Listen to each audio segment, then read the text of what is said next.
മൈനാഗപ്പള്ളി ഇടവനശ്ശേരി കോയിപ്പുറത്ത് ശ്രീ കണ്ടാകർണസ്വാമി ക്ഷേത്രത്തിൽ പുനഃപ്രതിഷ്ഠ നടത്തി. ക്ഷേത്രതന്ത്രി ഹരിപ്പാട് പടിഞ്ഞാറേപ്പുല്ലം വഴിയിലം ദേവകൃഷ്ണൻ നമ്പൂതിരിയുടെയും മേൽശാന്തി MS P നമ്പൂതിരിയുടെയും മുഖ്യ കാർമ്മികത്വത്തിലാണ് ചടങ്ങ് നടത്തിയത്.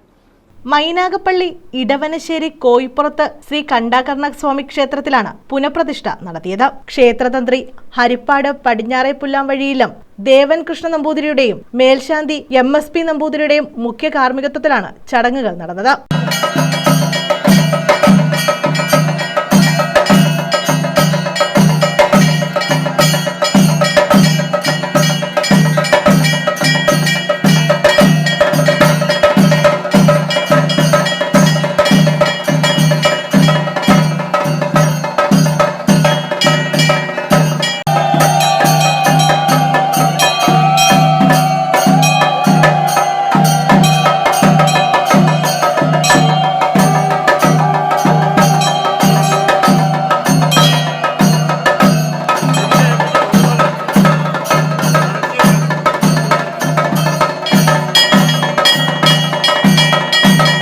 നിരവധി ഭക്തർ ചടങ്ങുകളിൽ പങ്കെടുത്തു. News bureau, Sasthamkotta.